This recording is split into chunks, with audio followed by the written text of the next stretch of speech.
I mean, like I said, man, we fucked. You know. What happened after y'all did that? Shit, I'm gonna see you later. That's all there was to it? Peace. Yes. I'm gonna Had, see you later. You know.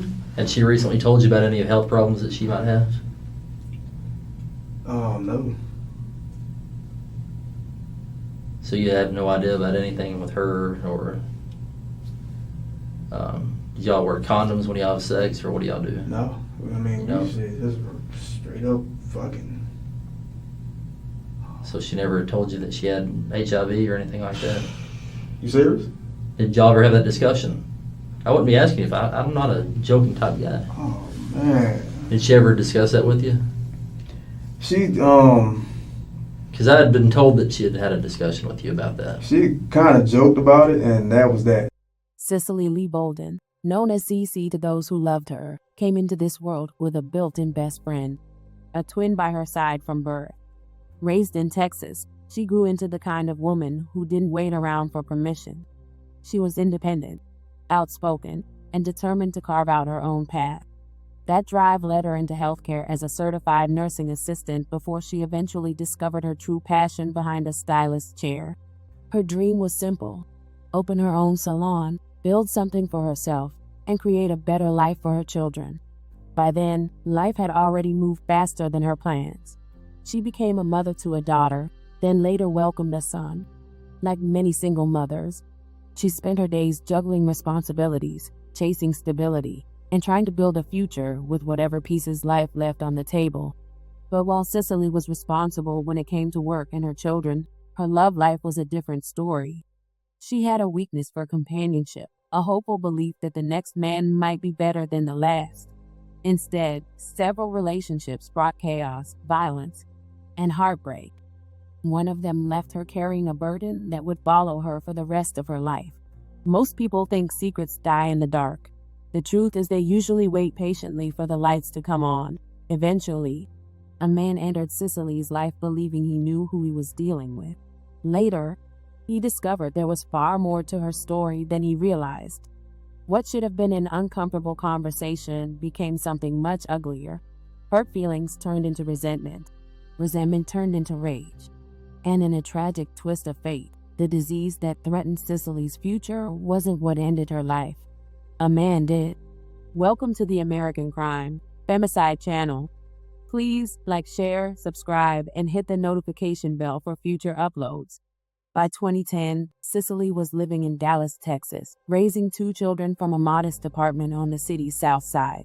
Like millions of single mothers before her, she spent her days trying to stretch $1 into 2, selling candy from home while balancing the endless demands of parenthood. Her children were the center of her universe, but motherhood didn't erase her desire for companionship.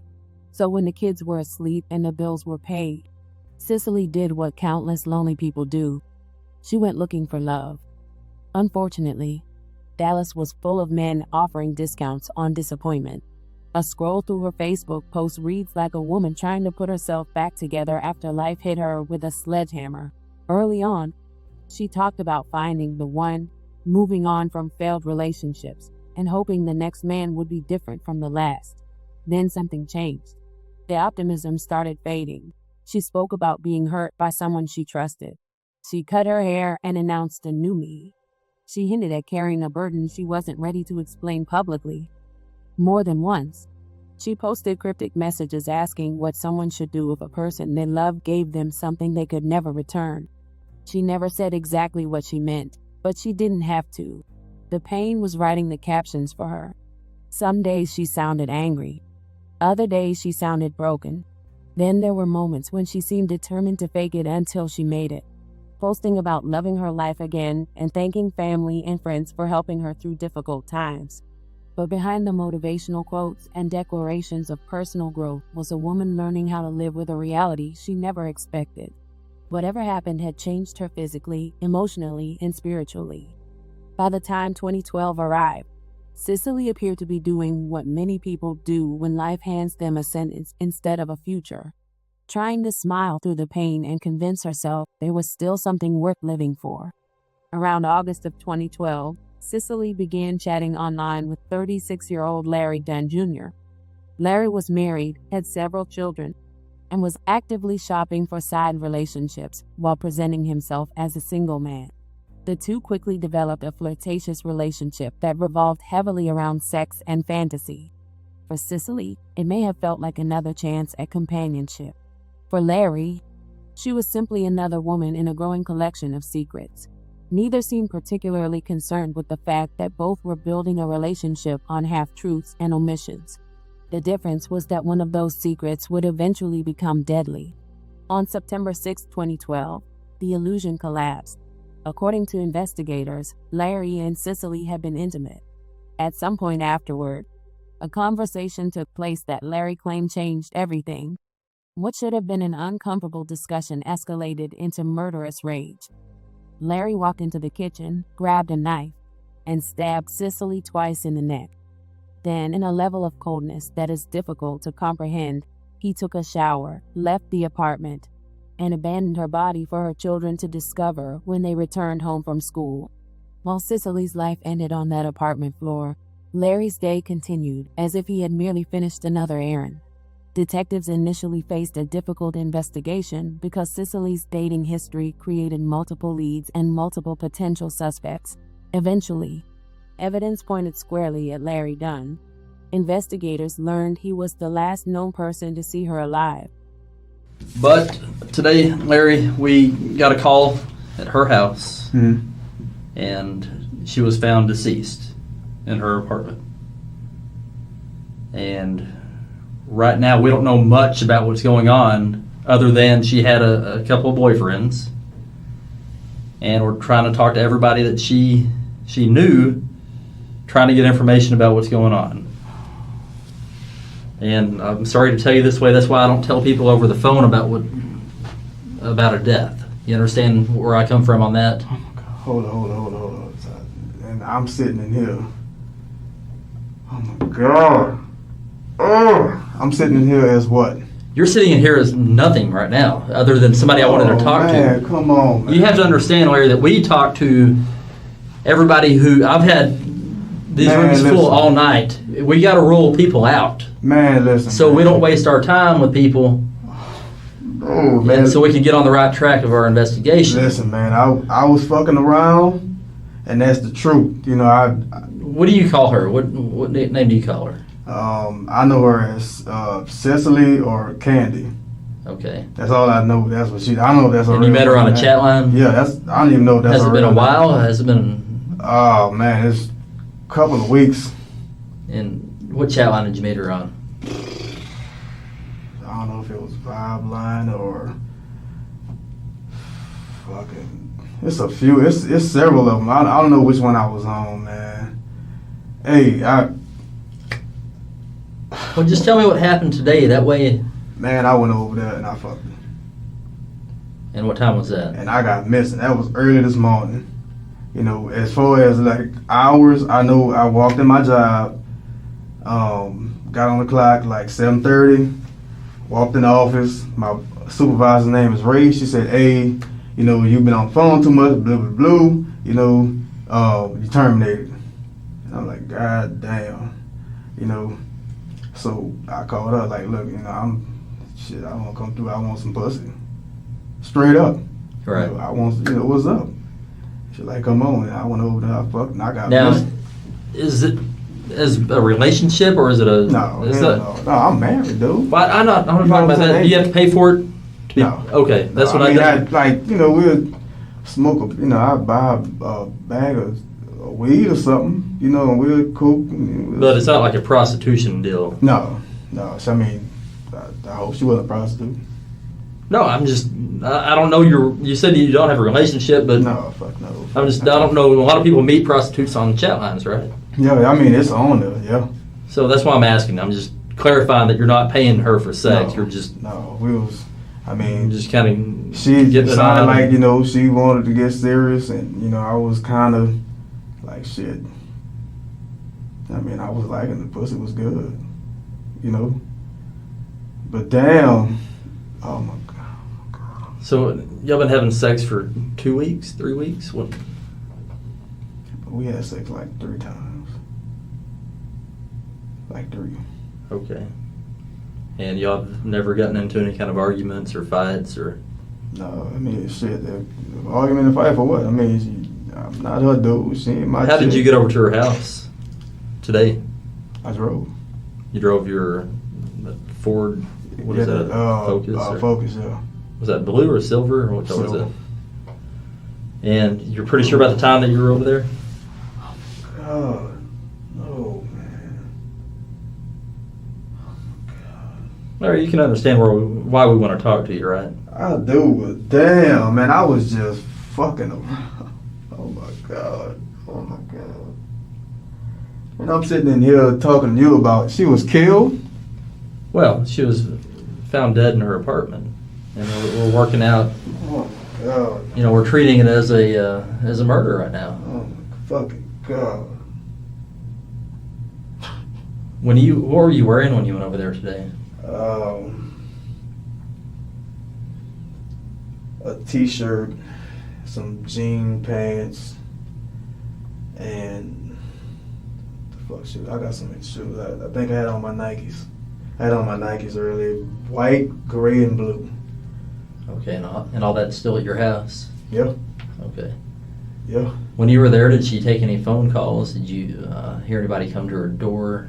Nobody came to the door. Damn, man. Fuck, man. Oh, bro. And you don't have... Oh. Nobody did you any harm? Yeah. No. Y'all didn't get into a physical fight. What happened right here on your eye? Oh, it's my birth mother. Okay. For all this. Yeah. My birth mother. I mean, like I said, man, we fucked. You know? What happened after y'all did that? Shit, I'm gonna see you later. That's all there was to it? Peace. Yes. I'm gonna see you later, you know? Had she recently told you about any health problems that she might have? Oh, no. So you have no idea about anything with her, or do y'all wear condoms when y'all have sex, or what do y'all do? No. I mean, No. shit, just straight up fucking. So she never told you that she had HIV or anything like that? You serious? Did y'all ever have that discussion? I wouldn't be asking you if I'm not a joking type guy. Oh, man. Did she ever discuss that with you? She, Because I had been told that she had had a discussion with you about that. she kind of joked about it, and that was that. You know, What did she say? She said she had asked me a question one day. One of them days I'm, you know, on my job on the phone talking to her, and she was talking about she was watching some fucking Maury or, you know, one of them shows like that, and she was like, a girl told a guy on the show that they've been together for so long and shit, you know, that she had HIV. And I thought that was so funny. I'm like, man, that's not funny. That ain't some shit, you know, that you fucking, that's not funny. And I'm like, you know, where you going with this? And she was like, you know, nothing. You know, I just wanted to know, you know, how would you feel about it? I was like, man, shit, that's not cool. You know, I don't even know. You know what I mean? Damn. How you just tell somebody that? But this was a joking conversation you were kind of having with her? Yeah, I mean, Did you make a comment about what you'd do to somebody if they did that to you? No, I mean, she asked me and I told her I don't know. You know, it depends on where I'm at with them. You know, as far as, you know, fucking emotions or whatever. Right. Fuck. So you had sex, you left. That's all there was to it. Man, we fucked and I had to get gone. You know. What time do you think you left?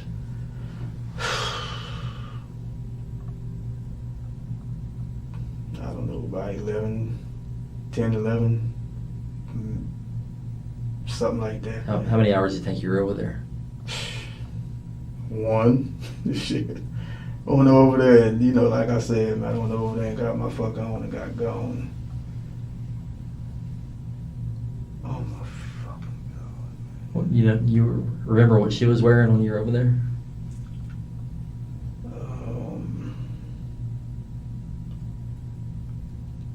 Some panties. But when I walked in, there wasn't no lights on. Was she already waiting for you? Was she ready She ready was to go? She was ready. There wasn't no lights on. You know what I mean? Did you tell her you were coming over? Yeah. So it wasn't a surprise visit. No, hell no. You were coming over, and No, I don't pop up on people, man. when you went there, how'd you go in? I knocked on the door and she opened it. Were you out there for any length of time, or was it a pretty quick? What you mean, outside out? When you knocked, did you have to wait for a while, or did she come right away? She was ready. She was there. Knocked on the door. So when I did that, it was open. Right. No kids or anything there? No, it was just her. You ever met her kids?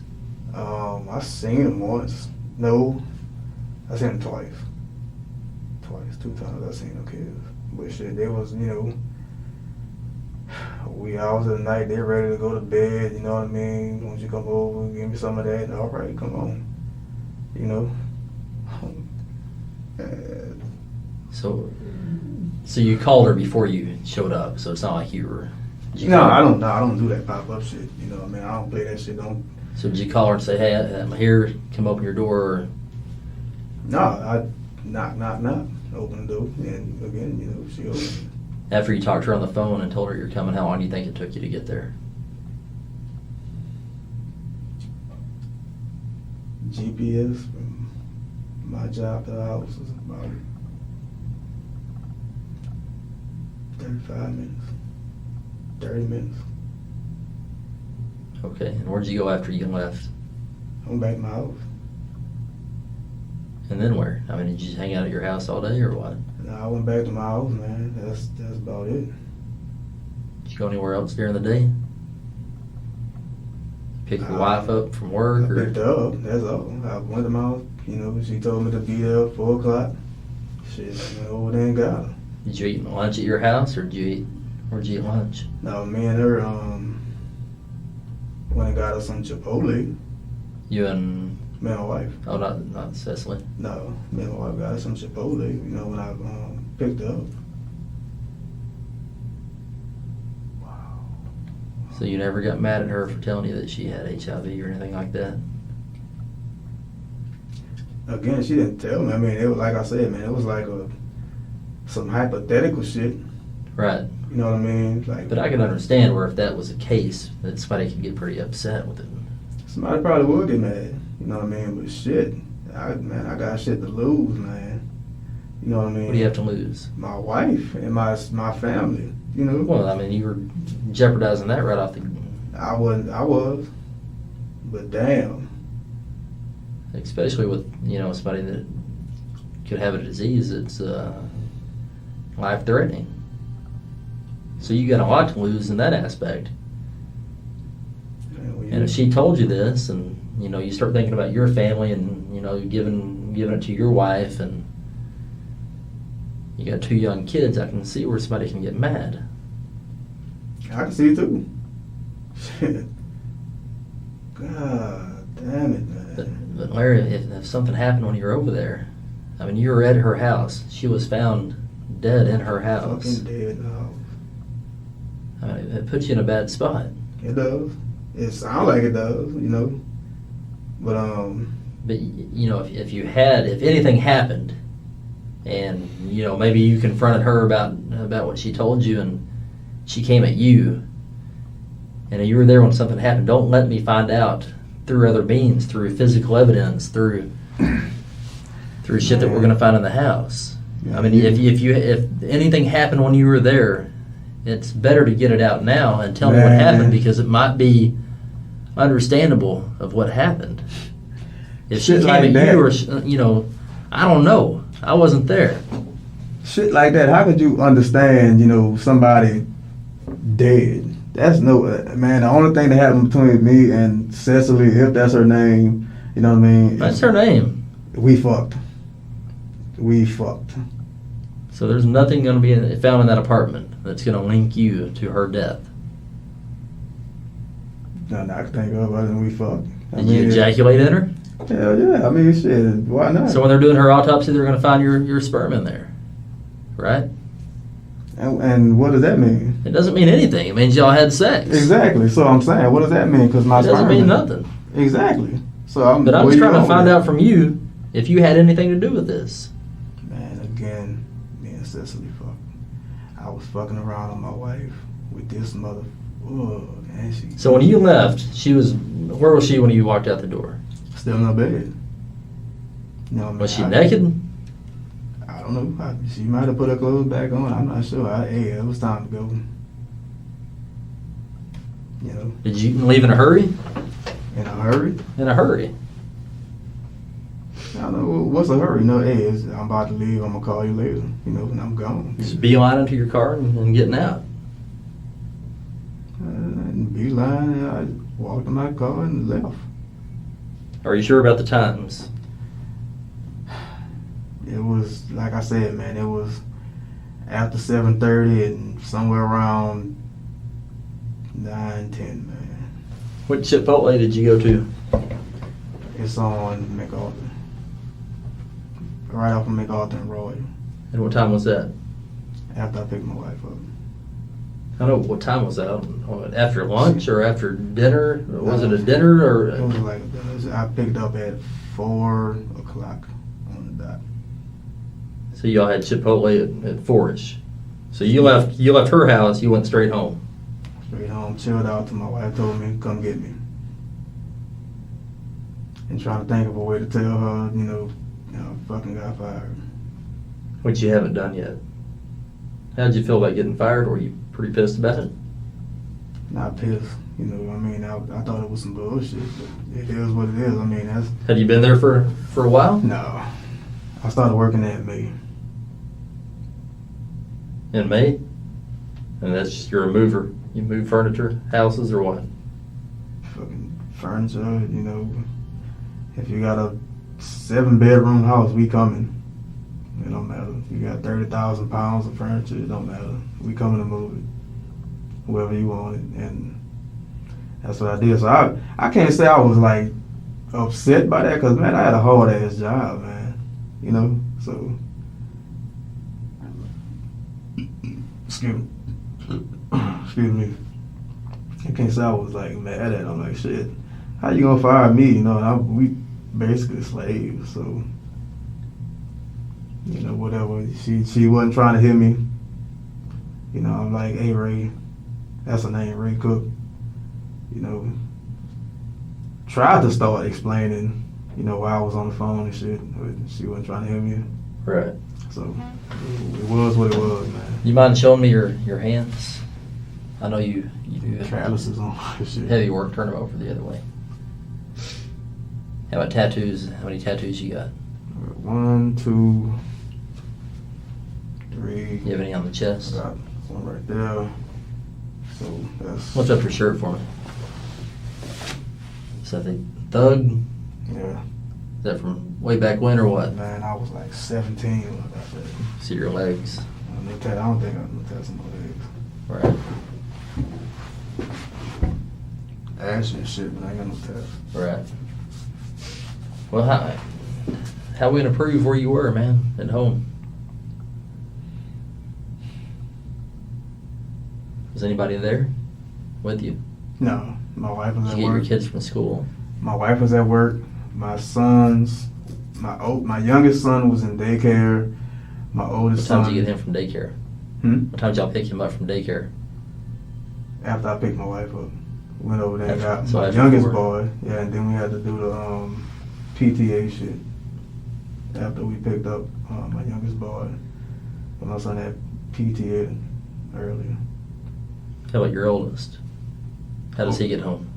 My oldest boy? Yeah. Oh, that's what we had to do the PTA Okay. with. And they both go, you know, you could call it a daycare, but it's a woman at my church. You know, she watches people's children for X Right. amount of dollars a week, and that's where they go, and that's where we, you know, bring So them. they were both there together after he leaves school and goes. Yeah, because my son gets out of school about 11. So you never And- pick him up. No, and he goes straight over there because the bus, you know, he catches the bus, the Okay. yellow bus, and bring him back and forth. Yeah. And they stay over there until shit. Any of your homeboys come chill with you and just. I don't have homeboys. All my homeboys, you know, are from New Orleans, and I haven't seen them since '05. Okay, so you don't have anybody you hang out with. Not really. I mean, the dudes who I was working with, as far as hanging out, no. I mean, we go do our job, we joke, hee hee ha ha, and after work is, I see You them go all. home and get with your family. Mm-hmm. Eventually, Larry confessed. He admitted killing her, burning his clothing afterward, and throwing the murder weapon into a dumpster near a Waffle House. Even more disturbing was his attitude. You okay to talk to me? I know everything's jacked up, and you're not happy with the entire situation going on. But, this is your opportunity to tell me what happened and what went down inside. I know it's hard to talk about.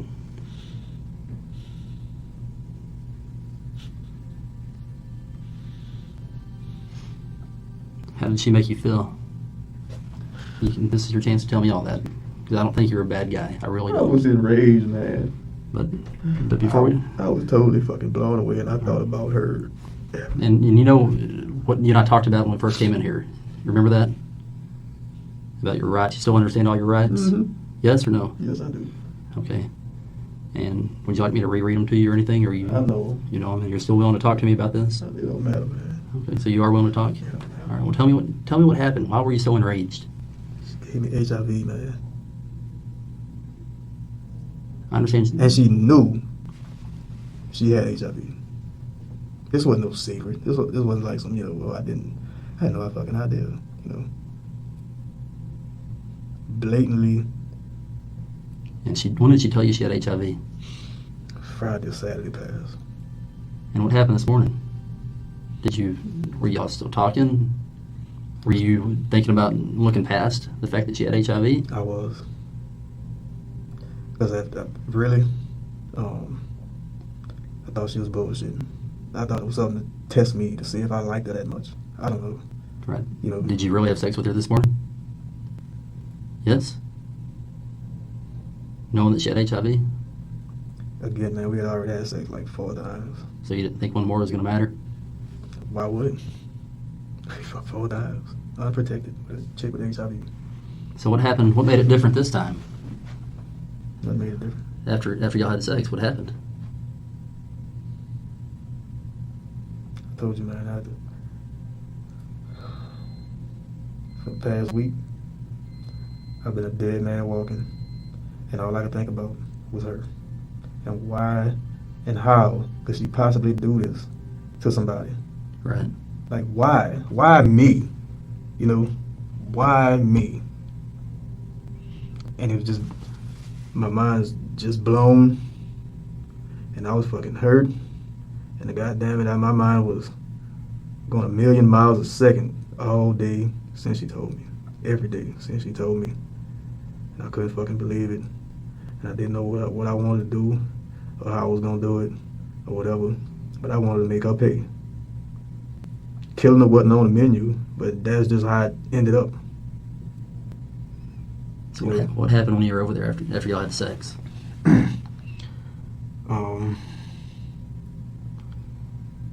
She started talking about, HIV, and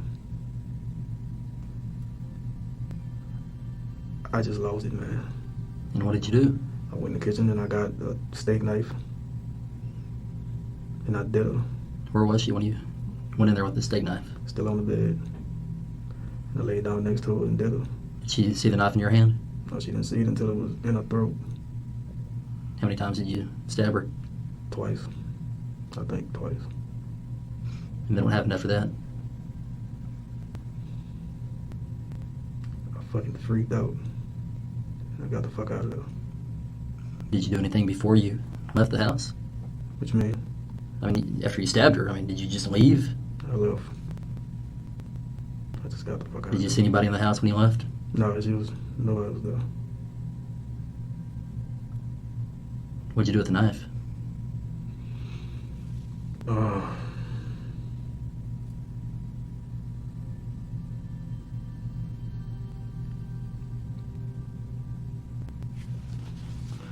Fuck it up.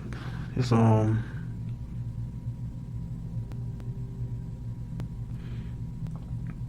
the Waffle House dumpster. It's a Waffle House on Northgate. Uh, right there off of 161 in Northgate. It's a Waffle House right there. I threw it in that dumpster. It's broken half, the handle. What about your clothing? What'd you have on? Shorts, shirt? Had on some shorts and a black shirt. Did you throw those away too, or are they at your house? Burned them. Where'd you burn them? Fucking MacArthur and Oxbow. MacArthur and Oxbow. What's out there? Is it a field or what? That's a apartment complex I used to live. And how'd you burn them? I mean, people didn't notice a fire? No, it was like to the back. You know, nobody parks where I did it at. Nobody, I mean, you look out the window, your view don't include where I did that at. So it's inside of an apartment complex. Is it on the parking lot pavement, or was it in grass, or what was it? It was on the pavement. And what did you do with the ashes? I mean, did it completely burn the stuff, or did you just kind of set it on fire then? No, I watched it burn. And nobody saw. You know, I parked my car. And like I say, this is the apartments. This is my car. I'm on the other side of my car. I burned them. And nobody could really Wait, see. shirt and shoes, or just your shirt and shorts, or what? Just the shorts. What'd you do with your shoes? They're in my house still. Some black Adidas shell toes. Black Adidas? The shell toe Adidas. Okay. So, you stabbed her twice. And did you leave her on the bed, or what happened there? Was she moving? Was she screaming for help? What happened? She couldn't scream. It was a little bit of a struggle, but not much. I mean, wasn't very strong. To be my size, pretty much the same size. Right. She wasn't very strong, you know. And she just bled and bled and bled and bled. Did you get any of her blood on you? Yeah. Did you drive that way, or did you try to clean up, or what happened? I cleaned up. At your house or her house? Mine. Did you try to clean up at her house at all? No. I didn't care. Did you see anybody when you walked out? Did you go out the front door, or how did you go? I went out the front door. There was nobody out? Nobody was outside. What did you do when you walked out? Nothing. I just walked out, went to my car and left. I just left. You didn't see anybody else come into her apartment? No. Or you don't remember seeing anybody? As far as my knowledge, I don't know. Nobody else went there. Did you try to conceal yourself at all when you walked out? No, I just walked out. Did you have blood on your hands? No. You have any blood on your hands? No. I not know about. Maybe I did. I don't know. But I know I washed my hands. So when y'all were struggling, what happened? I mean, was she trying to stop you from doing that, or what was she doing? She was trying to stop me, but she couldn't. Was she still living when you left, or was she dead? I don't know. Was she on the bed when you left, or was she somewhere else? She was on the floor. Did you check her to make sure she was dead, or did you just walk out? Just left. Tell me what you were feeling. I mean, all this was rage over her potentially giving you HIV? Yes. Period. And you haven't been tested? You didn't want to just break it off and just maybe there's a possibility you didn't get HIV? That wasn't a consideration? Come on, man. Did you go over there to kill her? No, not at first. At what point in your mind did you decide you were going to kill her? When she started talking to me about HIV. What was she saying about it? That it's okay to have it? I mean, Basically, that's pretty much what she was trying to sell me. You know, it's not that bad. And, you know, there's ways around, you know, having it. You can still do this and do that, except, you know, you catch a cold or blah, blah, blah. You know, you're going to be tired and blah, blah, blah. And I'm like, oh, you fucking serious. So and the more she talked about it, the more I'm like, okay. She really is acting like this is okay. Like, no regard for, you know, no one's life, especially mine. I'm sitting right there in front of her. You know, I mean, it was like it's nothing. It's nothing to be HIV positive in her mind. And it's okay that, she tells no one about it until after the fact. That's okay. That shit is not okay. So do you feel like you've done justice? I mean, do you think you're keeping her from potentially harming, or was that even a consideration? It was a thought in my mind, but I don't think I've done any justice or nothing like that because, again, only God knows how many other people she didn't fuck and then told them. Only God knows. I don't know. I mean, I could be speculating. I probably am. But only God knows who else she's done this shit to. And I felt like she killed me. Period. I felt like she killed me. Now, are you concerned about your wife? Very. And that was another thing I was thinking about as she was talking. I'm saying, man, she was talking to me like it's just all right. No, it's not all right because this shit is going to impact so many people.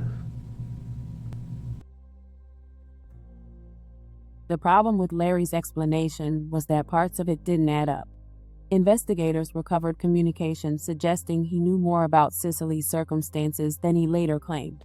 Despite his outrage, he never took steps to determine whether he had actually been harmed, yet his attorneys still pursued a sudden passion defense, hoping to reduce the consequences of his actions. In November 2013, a Dallas jury rejected the idea that Rage excused murder and sentenced Larry to 40 years in prison. Cicely's family had hope for life, but accepted the verdict. Larry would eventually grow old behind bars. Cicely would never grow old at all. And perhaps that's the hardest lesson buried within this tragedy. Dunn is responsible for the murder. That responsibility belongs to him and him alone. But Cicely's story is also a cautionary tale about what can happen when people continue placing themselves in dangerous situations despite repeated warnings. By her own social media posts, Cicely had already experienced toxic relationships, betrayal, heartbreak, and life-altering consequences from previous partners. Yet she continued searching for love, validation, companionship, and intimacy from men she barely knew. Instead of stepping away from the dating carousel long enough to heal, she kept spinning it, hoping the next ride would end differently than the last. Unfortunately, dangerous men often hide behind charming smiles, flirtatious messages, and promises they never intend to keep. Larry Dunn was one of those men. Cicely never got the salon she dreamed of opening. Her children never got the chance to grow up with their mother. Instead, they were left to carry the trauma of discovering her body and spending the rest of their lives trying to make sense of a tragedy that never should have happened. In the end, Bolden was far more than the mistakes she made. She was a mother, a twin, a daughter, and a woman trying to find happiness in all the wrong places. May she rest in peace.